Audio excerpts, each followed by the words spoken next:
बारिश कई दिनों से लगातार हो रही थी। दिल्ली से लगभग 100 किलोमीटर दूर घने जंगलों के बीच बसी वह हवेली किसी भूले बिसरे समय की गवाही देती खड़ी थी। चारों ओर धुंध फैली हुई थी और चुप्पी इतनी गहरी कि जैसे हवा भी सांस रोककर खड़ी हो। 5 अलग अलग दिशाओं से आए लोग, सभी अनजान, सभी के हाथ में एक जैसी चिट्ठी। उस चिट्ठी में लिखा था, यदि तुम साहसी हो तो इस हवेली में एक रात बिताओ, सुबह तक टिके रहो और 50 लाख रुपए प्राप्त करो। कोई हस्ताक्षर नहीं, बस एक अजीब सा प्रतीक नीचे उकेरा हुआ था, एक गोलाकार चिन्ह जिसके बीचों बीच काली आंख बनी थी।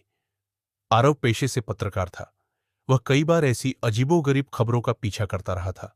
भूतिया जगह, रहस्यमय घटनाएं, तंत्र मंत्र।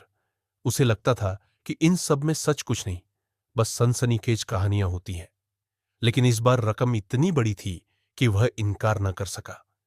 हवेली के गेट पर पहुंचते ही उसने देखा कि लोहे के दरवाजे पर ताले लगे थे, लेकिन जैसे ही उसने धक्का दिया, ताला अपने आप खुल गया। आरव का दिल हल्का सा धड़क उठा। सिया एक मनोविज्ञान की छात्रा थी। उसे यह चिट्ठी उसके हॉस्टल के कमरे के दरवाजे के नीचे से मिली थी। सिया ने इसे एक केस स्टडी की तरह लिया।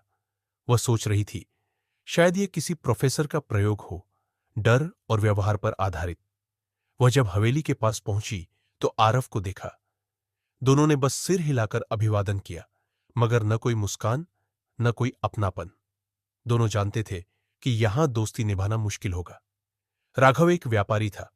उसकी आंखों के नीचे गहरे काले घेरे थे और उसके चेहरे पर थकान साफ झलक रही थी। उसे पैसों की सख्त जरूरत थी। उसके धंधे पर कर्ज चढ़ चुका था। वह घबराया हुआ दिख रहा था, लेकिन भीतर कहीं लालच उसकी डर पर भारी पड़ रहा था। मीरा एक नर्स थी, शांत और संयमित, लेकिन उसके चेहरे पर एक उदासी की परत थी। वह कम बोलती थी और उसकी आंखें अक्सर नीचे झुकी रहती थी। उसने हवेली को देखते ही फुसफुसाकर कहा, यह जगह जिंदा लग रही है। बाकी सब हंस दिए, लेकिन उसकी आवाज में जो कंपन था वह सबको भीतर से छू गया। करण सबसे आखिर में आया। लंबा चौड़ा शरीर, चेहरे पर हल्की दाढ़ी और आंखों में अजीब सी चमक। उसने दरवाजे को देखते हुए कहा, तो क्या हम अंदर चले, या किसी को अभी भी डर लग रहा है? उसके लहजे में व्यंग्य और चुनौती दोनों थे।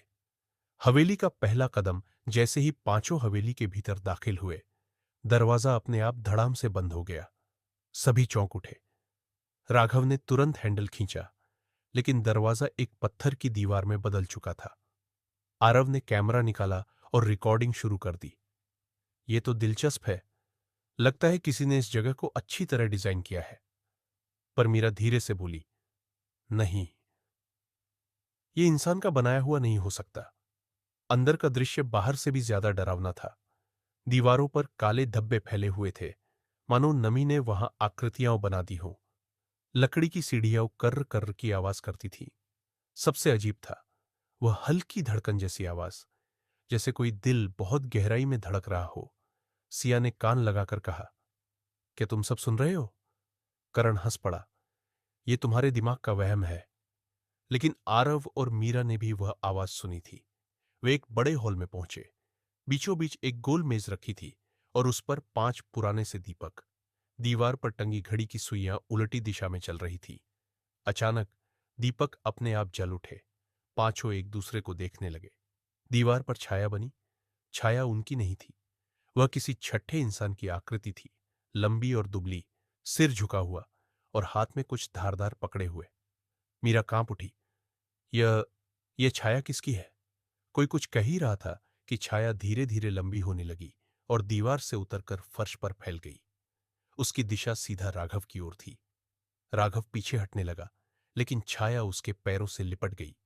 उसने चीख मारी और तुरंत दीपक बुझ गए। पूरा हॉल अंधेरे में डूब गया। सबको बस अपने अपने सांसों की आवाज सुनाई दे रही थी और उसके बीच एक फुसफुसाहट, तुम सब यहां क्यों आए हो? ये जगह छोड़कर क्यों नहीं भागे? अब तो देर हो चुकी है। सिया ने कांपते हुए टॉर्च जलाई। रोशनी फैलते ही छाया गायब हो चुकी थी, लेकिन राघव का चेहरा पीला पड़ गया था। उसके पैर पर गहरे काले निशान बन गए थे, मानो किसी ने उसे जकड़ कर दबाया हो। दीवार पर अब शब्द उभर रहे थे, खून जैसे लाल रंग से लिखे, एक रात, एक खेल, पर एक कीमत। आरव ने कैमरे में इसे कैद कर लिया। ये जगह सच में कुछ और है। शायद हमें यहां से बाहर निकलने का रास्ता खोजना चाहिए। करण ने उसकी बात काटी। क्यों डर रहे हो? 45 लाख ऐसे ही नहीं मिलेंगे। मीरा ने धीमी आवाज में कहा। पैसा या जान, हवेली कभी मुफ्त में कुछ नहीं देती। पांचों हॉल में खड़े थे। दीपक बुझ चुके थे और बाहर बारिश और तेज हो गई थी। दीवारें मानो सांस ले रही थीं। हर पल और करीब आती हुई, और कहीं गहराई से वही धड़कन, धड़ धक, धड़ धक। सब जानते थे, ये तो बस शुरुआत है।